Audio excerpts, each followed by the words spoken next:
ఈరోజు వైఎస్ఆర్ జిల్లా మైలవరం మండలం దన్నవాడ గ్రామంలో మహానేత రాజశేఖర రెడ్డి గారి విగ్రహం నాలురోడ్డ కూడలిలో ఉన్నది.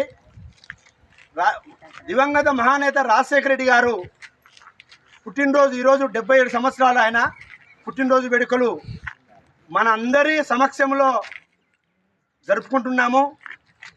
ఈ యొక్క కార్యక్రమానికి రాష్ట్ర సంయుక్త కార్యదర్శి మన ముఖ్య అతిథి చిన్నకొమెర్ల జగదీశ్వర్ రెడ్డి గారు ఈ కార్యక్రమానికి రావడం చాలా సంతోషకరం. పిలిచిన వెంటనే తప్పకుండా వస్తా అని చెప్పడం మనందరికి కూడా ఆనందదాయకం. జగదీశ్వర్ రెడ్డి గారు కూడా మన గ్రామం తరఫున ధన్యవాదాలు తెలియజేసుకుందాం.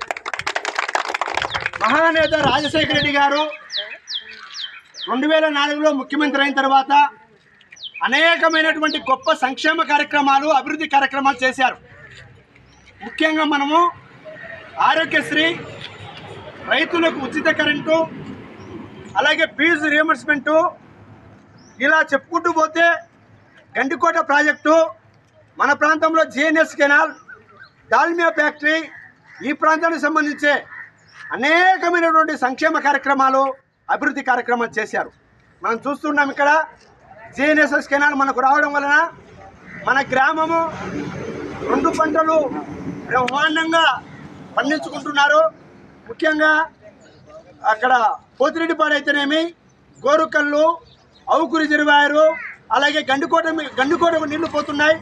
ఆ మధ్యలో మనము పంపు స్టోరేజ్ ద్వారా రైతులందరూ కూడా పైప్ లైన్ ద్వారా అందరూ కూడా మంచి పంటలు పండించుకుంటూ సుభిక్షంగా ఉన్నారు. మహానేత లేనటువంటి లోటు, చాలా ప్రజలందరూ తీవ్ర దిగ్భ్రాంతితో ఉన్నారు. అయితే ఆయన చేసినటువంటి మంచి పనులు ఈరోజు కూడా ప్రజల హృదయాల్లో నిలిచినటువంటి దేవుడుగా మనం చెప్పుకోవచ్చు.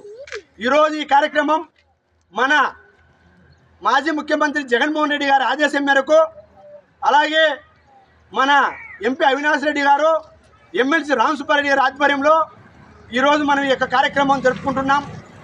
ఇంతటి కార్యక్రమంలో భాగంగా చంద్రబాబు నాయుడు అనేకమైనటువంటి పథకాలు చెప్పాడు.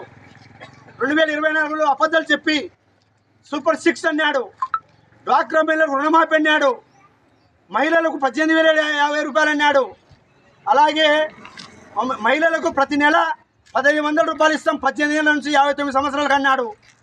అలాగే నిరుద్యోగ వృత్తి అన్నాడు. అలాగే 50 ఏళ్ళకే బీసీ, ఎస్సీ, ఎస్టీ, మైనార్టీ వాళ్ళకు పెన్షన్ అన్నాడు. అన్ని అబద్ధాలు చెప్పి మళ్ళా అధికారంలోకి రావడం జరిగింది. ఇవన్నీ కూడా ప్రజలు బాగా గమనిస్తున్నారు. మనకు 3 సంవత్సరాలు ఇంకా టైం ఉంది.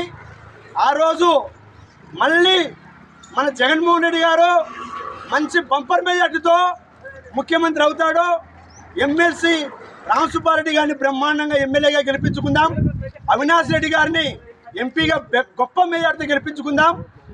రాష్ట్రంలో 29లో తప్పకుండా జగన్మోహన్ రెడ్డి గారు ముఖ్యమంత్రి అవుతారని చెప్పి ఆశిస్తూ సెలవు తీసుకుంటున్నాం.